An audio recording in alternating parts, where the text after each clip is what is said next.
Caros fiéis, o Evangelho deste domingo de hoje, segundo domingo da Quaresma, é tirado do Evangelho segundo São Mateus, capítulo 17.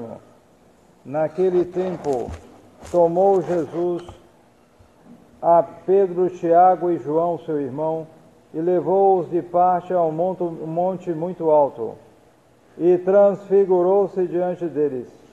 Seu rosto resplandeceu como o sol, e suas vestes tornaram-se brancas como a neve.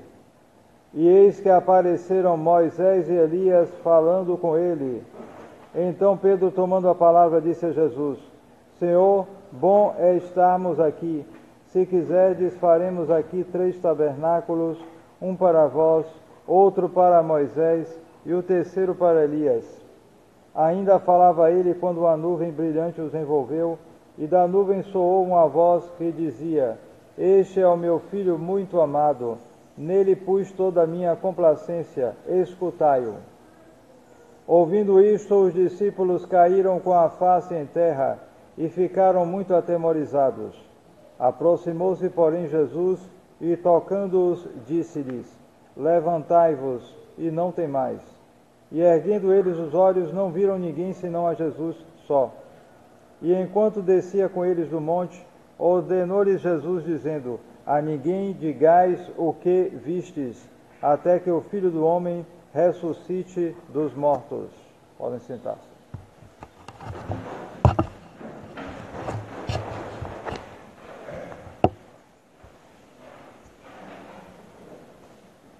Hoje é o segundo domingo da Quaresma, último dia do mês de fevereiro. Amanhã, segunda-feira, 1º de março, é ferial, dia ferial da Quaresma. Igualmente, dia 2 de março, terça-feira. Também, igualmente, na quarta-feira, dia 3 de março. Na quinta-feira é também ferial, porém se faz a memória de São Casimiro, confessor, e de São Lúcio, Papa e Mártir. Na sexta-feira, dia 5 de março, é ferial, porém é a primeira sexta-feira do mês. Se pode celebrar a missa votiva do Sagrado Coração de Jesus.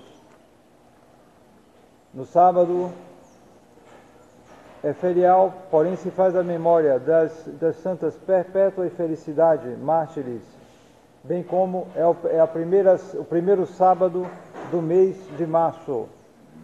O próximo domingo será o terceiro domingo da Quaresma. Os senhores devem estar percebendo, o padre, tanto o padre Jair como alguns irmãos não estão presentes, por isso a missa é rezada, não é cantada. E então, depois da missa, haverá um batismo. Então, depois disso, o padre continuará atendendo confissões e depois se dará a comunhão para os que ainda queiram comungar depois da missa. Em nome do Pai, e do Filho, e do Espírito Santo. Amém. Neste segundo domingo da Quaresma, a Santa Igreja coloca nas leituras deste domingo, primeiramente, já se fala na Epístola de São Paulo aos Tessalonicenses, essa sentença que é taxativa e que não deixa desculpa para nós, mas nos deve estimular também. São Paulo diz, na sua epístola: Sabeis bem que preceitos vos dei em nome do Senhor Jesus. Esta é a vontade de Deus, a vossa santificação. Então, esse tema já deve influenciar bastante, nos marcar nessa Quaresma. A santificação não é uma opção, não é uma vontade, um capricho de alguns que querem ir além. de alguns que querem ir fazer mais do que os outros. Não, ela é, antes de tudo, uma vontade de Deus. Portanto, não é algo de elite, embora na prática, muitas vezes, só um pequeno número, mas por culpa nossa, porque não faltam as graças de Deus para isso. Portanto, nosso Senhor Deus tem graças para todos, graças não só de mediocridade, Ele tem graças de santificação. Ele quer que todos nós nos santifiquemos, é a vontade de Deus. E isto é motivo mais do que suficiente para empreender o caminho de santificação. Não existe, portanto, uma vontade de Deus para a mediocridade. Não existe, portanto, muito menos, é claro, uma vontade de Deus de condenação. Ninguém pode argumentar que Deus o deixou, que Deus o abandonou, ou outras tolices similares. Não. A vontade de Deus, em cada momento de nossas vidas, é uma vontade de santificação. Deus quer nossa santificação, a santificação de todos, não importa as disposições de cada um, o passado de cada um, a época em que cada um vive, etc. Tudo isso são motivos que pesam, é verdade, mas esta vontade de Deus é maior do que tudo isso. Porque, é claro, o mesmo Deus que permitiu tais e tais heranças genéticas, ou coisa parecida, tal e tal circunstância familiar, tais e tais circunstâncias mundiais, tais e tais épocas da história do mundo ou da história da igreja, este é o mesmo Deus que quer nossa santificação. E não somente, é claro, a santificação dos Tessalonicenses aqui, aos quais fala São Paulo. São Paulo fala para todos nós. Portanto, essa vontade é universal. E, portanto, se ele quer isso, ele dá as graças. Se não há santificação, a culpa é, como sempre, da falta de correspondência a essas mesmas graças, a essa resistência à vontade de Deus. E um aspecto importante, São Paulo continua, depois que ele fala isso taxativamente, esta é a vontade de Deus, a vossa santificação. Ele continua, que vos abstenhais da impureza, que cada um de vós saiba guardar o seu corpo em santidade e em honra, não em desejos de sensualidade, como os gentios que não conhecem a Deus. Ou seja, isso é um aspecto muito importante, porque houve e há uma tendência a relacionar a santidade à alma da pessoa. A alma é santa, mas o corpo não tem tanta importância. Há pessoas que tendem para esse erro, como se o corpo fosse uma coisa irremediavelmente impura, suja, e portanto não tem muita importância se desvia para coisas ruins, contanto que a alma se mantenha separada. Isso é uma tolice, um absurdo, e aqui São Paulo diz.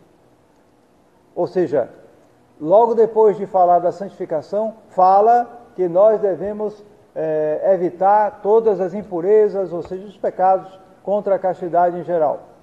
Então, nós temos aqui um aspecto importante, ou seja, o corpo participa da santidade da alma. E esta santidade da alma não pode conviver com a sordidez do corpo. Então, se nós queremos nos santificar, a santificação será da alma e do corpo. Da alma e do corpo. Uma coisa não exclui outra, porque o homem é uma união substancial de corpo e alma. Aquele corpo que nós recebemos é este mesmo corpo que receberá a recompensa ou o castigo. E é isso que exprime o dogma da ressurreição dos mortos. Esse dogma que nós dizemos toda vez que nós rezamos o credo, na ressurreição da carne. Então, o que é isso? Quer dizer que nós realmente receberemos nosso corpo no último dia. É verdade, não recebemos na morte. Quando morremos, o corpo se desfaz. A alma vai para receber a pena, o castigo ou o prêmio. E realmente nada mudará essencialmente da sentença que nós receberemos no julgamento particular para a sentença confirmada do julgamento universal no último dia. Nada essencialmente mudará. Porém, mudará sim circunstâncias importantes, e a principal delas é esta: nós receberemos de volta no juízo universal, no último dia, no juízo final, o nosso corpo. Só que em condições muito diferentes. Um corpo de claridade, de felicidade, um corpo glorificado para aqueles que se salvarem e que estarão no céu. E um corpo de opróbrio, de sofrimentos ainda maiores para aqueles que foram condenados ao inferno e cuja condenação será confirmada. Mas é isto: aqueles que se salvam recebem um corpo glorificado. Esse corpo, portanto, participa da santidade da alma. E, portanto, nós nos salvaremos ou nos perderemos com o nosso próprio corpo. Isso é importante, porque então nós temos que ter muito cuidado com o corpo. Assim, temos que ter. Mas só que o problema é o sentido, a maneira, de que modo, que significa esse cuidado? Significa toda essa multidão de cuidados em manter a saúde, a beleza ou coisa parecida, e às vezes de uma maneira muito maliciosa em relação ao corpo? Quer dizer então que nós devemos expor o corpo de maneira imodesta, atraindo olhares ruins? Evidentemente isso é o que se passa no mundo. No mundo se dá um trabalho imenso para se cuidar dos corpos, mas nesse sentido, um sentido que leva à condenação da alma. Se invertem os polos.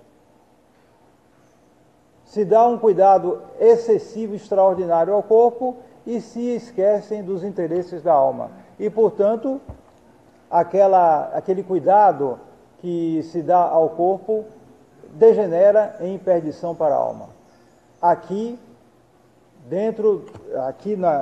na religião católica, na religião verdadeira, quando se quer fazer a vontade de Deus, é o contrário. Se dá o cuidado, sobretudo, à alma. Claro, se dá o cuidado também ao corpo, mas na medida em que isso favorece a salvação da alma, sabendo que a alma sendo salva, o corpo será glorificado.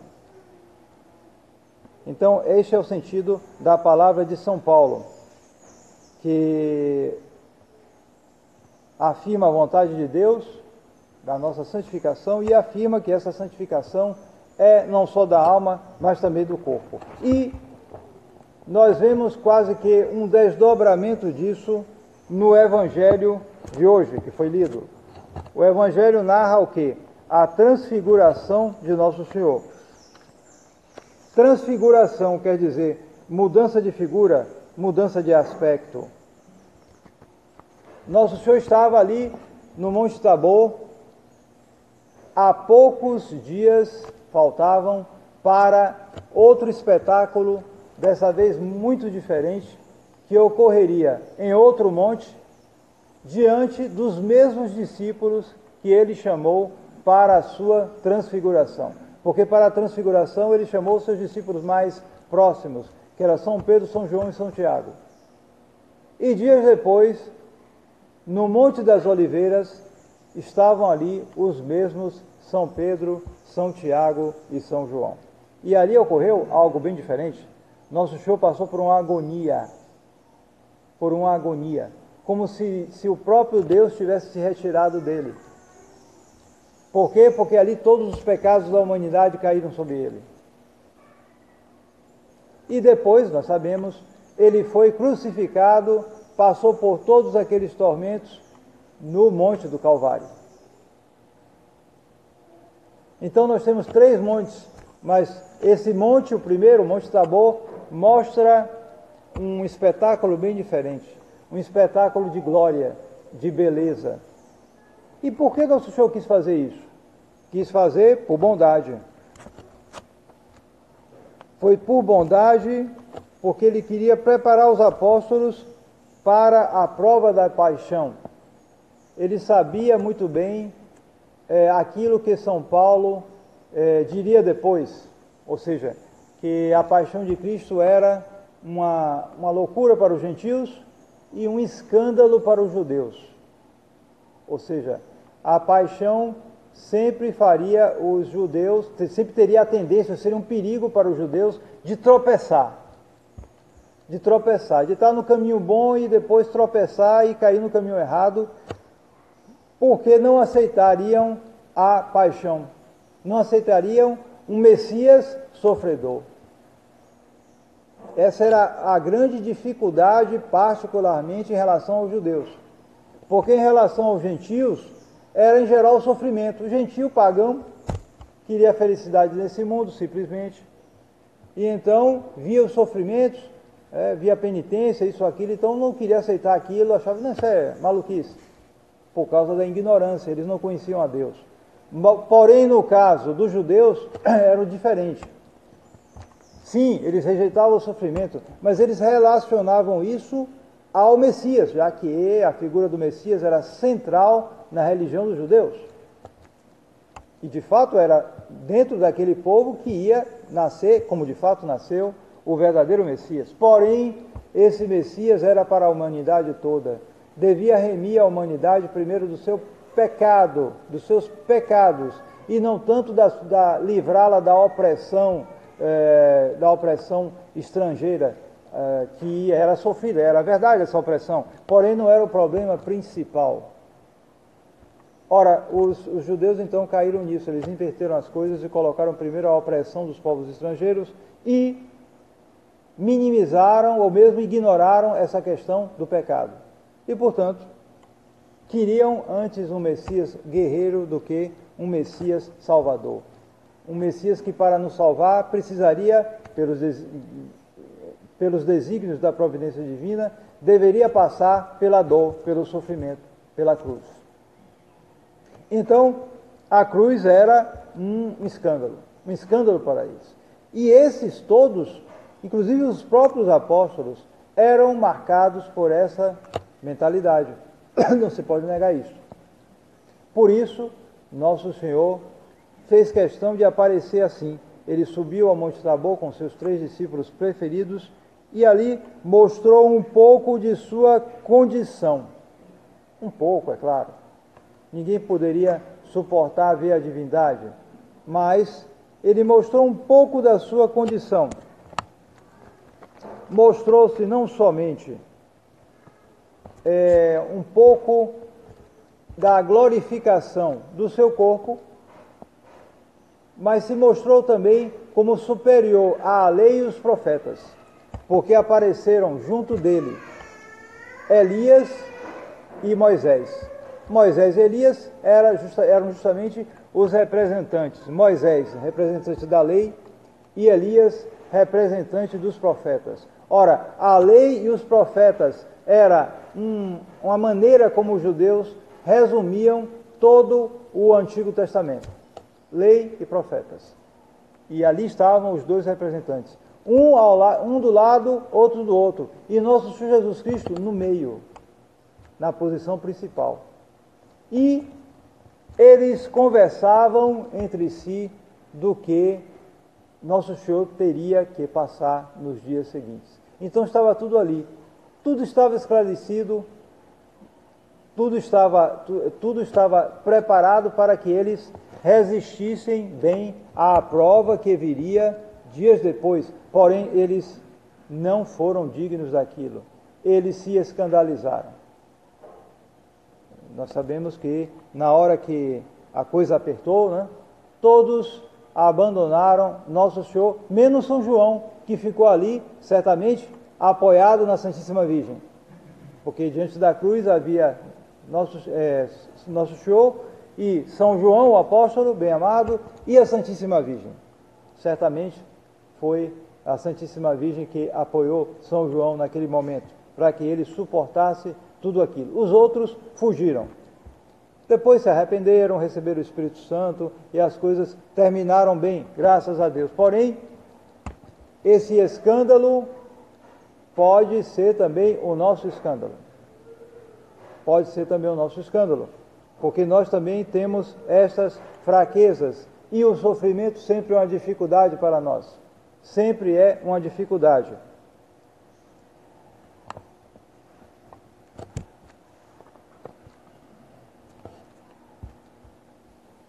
Mas nos lembremos de que esta glorificação que nosso Senhor mostrou é também um pouco nossa glorificação, porque nosso Senhor ali já tinha visão beatífica.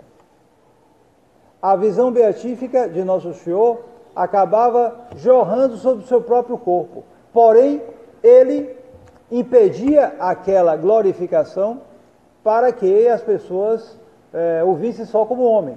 Era a sua diminuição para viver junto dos homens. Tudo isso estava dentro dos desígnios da providência, da vontade do Pai. Porém, ali ele mostrou um pouco da sua glorificação, para que nós também aprendêssemos que nos espera também esta glorificação. Glorificação também do nosso corpo. Porém, assim como nosso Senhor teve que passar pela cruz, pelos sofrimentos, também nós temos que passar pela penitência, pelas dificuldades, a fim de que um dia nosso corpo também seja glorificado. Claro que o principal é a glorificação da alma, mas aqui nesse mundo nós somos exatamente muito cercados pelos cuidados corporais, porque ninguém vê sua própria alma, mas vê seu próprio corpo. E sente muito quando o corpo passa dificuldades. Então, a tendência é se preocupar muito com o corpo. Basta ver o mundo moderno como é. Basta ver. Então, nós temos que entender bem isso. Se nós fazemos penitência, se nós nos preocupamos com o progresso espiritual, seriamente, tomando resoluções, tudo isso é um bem que nós fazemos à nossa alma? Sim, mas também ao nosso corpo. O santo Curadas, São João Maria Vianney, era um santo de uma penitência excepcional, de tal modo que ele praticamente não comia. Ele deixava, parece, umas batatas cozidas lá penduradas, e de vez em quando a fome dava de uma maneira insuportável, ele então pegava algumas e comia. E se flagelava, e era inclusive atentado muito pelo demônio, e uma vida de penitência impressionante que converteu toda a paróquia e depois converteu grande parte de pessoas que vinham a ele de todos os lugares da França, de tal maneira que uma vez o demônio, com raiva, falando com o Curadas, disse que se houvesse mais 2 dele, o reino dele estava destruído. Tal era a santidade do santo Curadas. Pois bem, o santo Curadas, fazendo as penitências que ele fazia, entre tantas penitências que ele fazia, uma delas era não cuidar dos dentes. Então aí você pode imaginar quanta dor de dente, quanta... Então ele dizia, não, como se ele estivesse falando com o corpo dele, olha, aguente firme um pouquinho, vai aguentando, que depois você vai receber um prêmio muito maior. E assim ele ia enganando o corpo dele, enganando e se santificando. De tal maneira que o corpo dele está até hoje incorrupto, lá na cidade de Yas. Eu não vi, mas penso que o padre Jair viu. Está lá, não se corrompeu. De tal maneira, tal foi a recompensa que Deus dá aos seus santos, que às vezes faz até o milagre de permitir que os corpos deles não se corrompam, que permaneçam, quem sabe até o dia do julgamento. Então tenhamos isso em mente, para que nós possamos suportar e fazer alegres as pequenas penitências, de fato muito pequenas, que são as nossas penitências comparadas às de santos, como por exemplo São João Maria Vianney, não são nada. Mas façamos em espírito de alegria, não como uma coisa que está incomodando, quando é que vai chegar a Páscoa, ou coisa parecida. Façamos com bom espírito, com boa disposição, e tendo esse motivo, sobretudo, o quê? Me sentir bem, me sentir santo, nada disso. Primeiro, esse motivo principal e acima de todos, que está aqui exatamente na Epístola de São Paulo. A vontade de Deus. Estou fazendo a vontade de Deus. Este é o grande motivo. E esta deve ser a minha grande recompensa. Porque se eu faço com esse motivo, então tudo mais nosso Senhor fará por nós. Em nome do Pai, e do Filho, e do Espírito Santo. Amém.